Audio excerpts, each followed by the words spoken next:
So what's going on, guys? It's Captain America. Hope you guys are well, and thank you so much for coming onto this channel. So what we're going to do is start off with the match stats for this Pro Clubs game that we played against One Day, which is a team that's ranked 4th globally on PC, and we're ranked around 9th, I think, from what I remember, globally again on PC. And then we're going to be shifting it over in terms of Liverpool versus Ajax, and my analysis on that, as well as Bowley's, who's the Chelsea owner.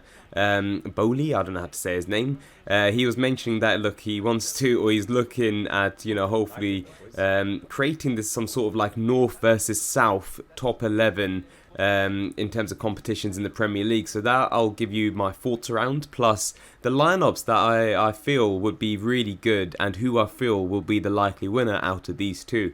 But yeah, stick around while we talk about that. And again, so starting off with the match stats for today, it's a 2-0 win against One Day. Again, a strong performing team. As mentioned, they are ranked 4th globally on PC, which is a great feat, especially as we're now going to be moving across to FIFA 23, looking at really competing and doing as much as we can against the top teams. So a great performance from the boys, and in general we had 59% possession in the match, 8 shots in total versus 2 from the opposition, so we really did control the game. Myself, I had a 7.5 match rating, 1 assist, 82% passing and 76% dribbling. But yeah, do enjoy the match as I talk about, let's say, how the match went, and then as mentioned, we're going to be progressing into the other talks of the day. So it was a good performance as mentioned from the boys, great pressing, the passing from the boys was really well done as well. Good, movement of the ball, we controlled it very well, hence why the possession was quite high on our sides, and just the general flow, we tried to maintain it as we could. With great, shooting type of total, with 8 shots in total versus 2 from the opposition. Our goals did come from the first one being a corner from myself to Sergio, and then a great little header from him, as he usually does within his goal scoring for the club. So a great little corner header, or even like a set piece specialist in terms of getting the goals converted. So well done, Sergio. And then the second goal was great ball from Khalil, like literally a really good ball over to TP, and then TP getting that green bar in terms of scoring. So well done on him, and great performance from the boys. And for the lineup side of things, we did have nearly a complete team. We were just missing a goalkeeper as well as a left back. But in terms of centre back side of things, we had Sergio as well as Murmik, and then right back we had Sliv. CDM we had Snem, as well as CM we had Sloan as well as Khalil. Cam was myself, and then centre forward was TP and Teague. So again, as mentioned, feel free to watch the game while we talk about today's topic, and just again deep diving right to it. And firstly, before we do deep dive, I just want to say apologies for the lack of videos, long videos similar to these. I've been on holiday, enjoying myself as much as I can, and a lot has happened since I've been on holiday. I think I left on Friday, but on Thursday in the UK we had the Queen pass away. And then so much has happened in terms of the football side of things as well, like the Premier League matches have been postponed as such. So we've got like the Liverpool game, they were supposed to play, I think, Chelsea, and I can't remember another team as well. But, Liverpool did play against Ajax yesterday, which I will be discussing soon. But it's really strange in terms of like even the Arsenal game for today tomorrow for PSV has been postponed because of the lack of police as well in London. But then it's really strange because if the PSV match against Arsenal, where Arsenal are playing at home, is being postponed, I don't understand how the Brentford versus Arsenal game on Sunday this week is going ahead, especially as I think they're doing like the Queen's funeral on Monday, so that doesn't make sense. So I'm expecting that most likely to get postponed as well, Brentford versus Arsenal, but I haven't heard anything as yet, which is just really strange. If they are, in terms of a lack in terms of policing, and it's going to be one day prior to the actual funeral, I don't understand that. But yeah, let's see what happens with that. So yeah, a lot has happened, man, and apologies that I haven't been as active as I should have. I wanted to rest as much as I can. I haven't been to the missus's country in terms of seeing her parents in like a while, since even before COVID, so it's been quite a while. So I really want to relax, but I was uploading shorts, short YouTube videos, which you can check out. So they are usually my highlights of the games, either a small little funny snippets or like the best team play as such that we do for these matches. So do check those out, as well as these long videos as well. And if as mentioned you do enjoy these videos, then please do feel free to like and subscribe. And yeah, and as we progress back into daily videos, you know, we were on such a great roll like last month. We were, I think, like 20 videos, like long videos every single day. So I want to get back into the momentum, and yeah, we're going to be talking about games as well as analysis, especially Champions League matches are happening as well. And talking about Champions League, you know, Liverpool versus Ajax, a great competition. As we all know, you know, Liverpool haven't been playing well. They've been off form. Ajax doing very well against Rangers. I think it was 4-0. Great domestically as well. Very youthful side, a very strong youthful side, especially as they've lost a lot of their key players as well, with Ten Hag moving across to Man United. But the team that they have were absolutely fantastic. You know, you got the goalkeeper who's around 38 years old that was like making some remarkable saves against Liverpool. Like his agility as well as decision making was on another level, man. And Liverpool should have scored much more. Like they should have scored much more. It was 2-1 at the end of the game. Matip with a goal, I think around the 86th minute, just off the line. So you had to be using the goal line technology was used, especially to confirm if it went through. But it was miles through, man, miles through. But as mentioned, you know, Ajax, very good team performance. Bazi on the left centre-back side of things was just phenomenal. And they were saying as well, he's very much left-sided. So to exploit that, you have to get him on the right side. And he did make a wayward pass as well, which went for a throw-in for Liverpool. But a strong, like a very technically strong performance on him. He was, I think, outdone by Salah at one time. But in general, very strong performance from him. You had Timber as well, great with Alvarez too. And then Wrench as well. I don't know what the hell I'm talking about. I'm so knackered, guys. Honestly, from this holiday, I just need more sleep. But yeah, then Wrench on the right back side of things. I think he's like 19 years old. And he was, again, phenomenal trying to keep Diaz on bay. So again, you know, with Ajax, it's the philosophy that they've adopted for so many years now, where they've got this amazing crop of youth coming from the academy, and then they sell them off for such high prices or high costs.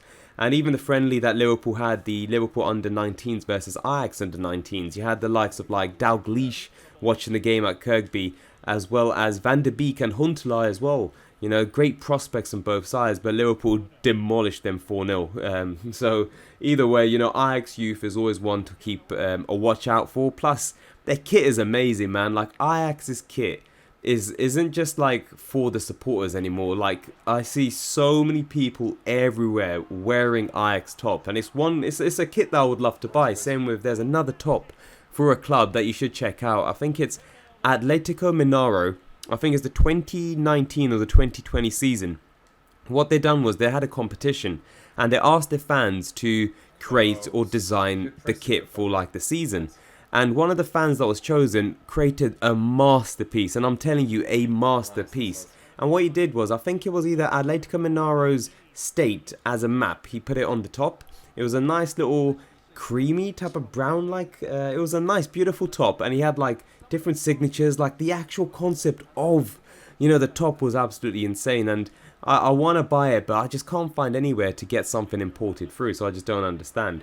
But that's a top. Do search it out and you would absolutely fall in love with it, man. Like now all of these tops are turning into more like commercials. They're trying to, you know, get their revenue driven from different areas, and now they're going global. Ajax are a phenomenal team, man. Like even throughout the entire game, the fans were so amazing. Like all you could hear is just them chanting away. Liverpool, you know, they've always said that the atmosphere at Liverpool is always absolutely insane as well.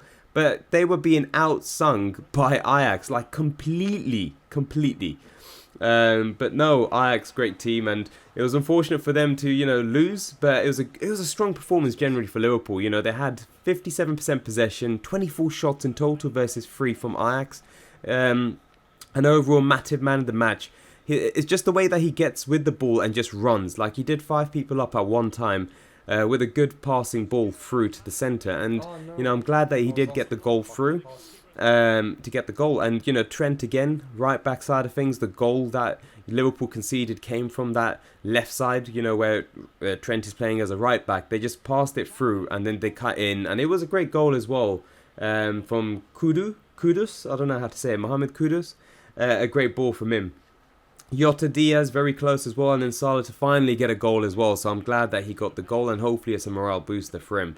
And you just need to watch Alisson as well. His distributions are just absolutely, you know, phenomenal and insane. And I know, like, they always have a comparison over Alisson over Edison. But in my opinion, Alisson as a one-to-one shot stopper, as well as distribution as well. Edison was always one of those ones where his distribution was key, but Alisson's distribution is also phenomenal. And that's what leads me into, like, the North versus South, let's say top 11, that the Chelsea owner, Bowley, is discussing or talking about.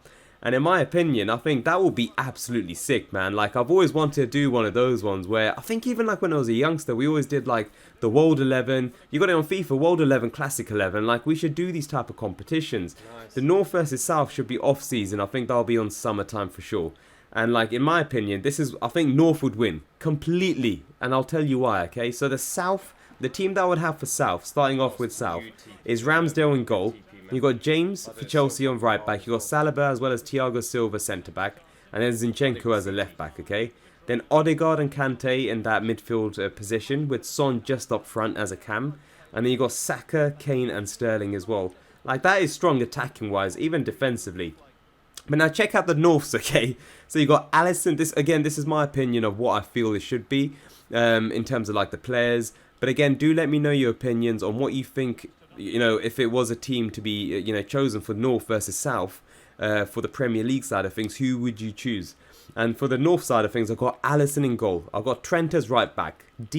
Ruben Diaz centre back with Van Dijk. Cancelo on the left back. You got Rodri as a central defensive midfielder. Kevin De Bruyne as well as Bernardo Silva. I think that's like the best midfield you could get. It's so strong.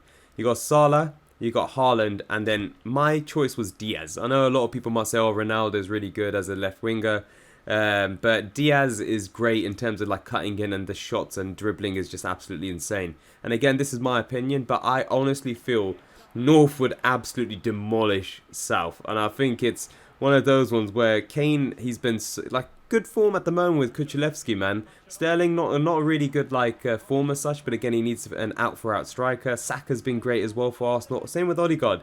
Son has been off form, but Kante is Kante, man. Man is a beast. He could run for years. And then James, okay, on the right-back side of things. Saliba being a beast with Thiago Silva will be absolutely demonic. Zinchenko, really strong as a left-back. And then Ramsdale, he's always one of those ones where I think he's a bit fluky, but he does get the saves in. But the North just have a very strong team in general, man. Like, just completely. Goalkeeper-wise, absolutely insane. Trent versus James, it's always been the discussion, but Trent's distribution as well as passing, crossing, or wherever it is very key. Diaz, Van Dijk, strong. Cancelo, man, could be right back, left back, midfielder. Like, he is phenomenal in general. And then you got Kevin De Bruyne, Rodri, and Bernardo Silva. Like, you can't change that, man. That's just absolutely strong. And then you got Salah, Haaland, and then you got Diaz. Like, that is just insane, man. Like, just absolutely insane. And I do hope that it goes through, because as mentioned, FIFA's got it as well. Like, you know, the top 11 world as well as classic as well. But yeah, do let me know your thoughts on that. But we'll discuss more tomorrow in terms of the match results on the Champions League, as well as my predictions for the Europa side of things. But yeah, take care, guys, and yeah, catch you soon. Bye-bye. Oh, pass. Sometimes we overdrill, boys. Or skill, whatever it's called. Unnecessarily.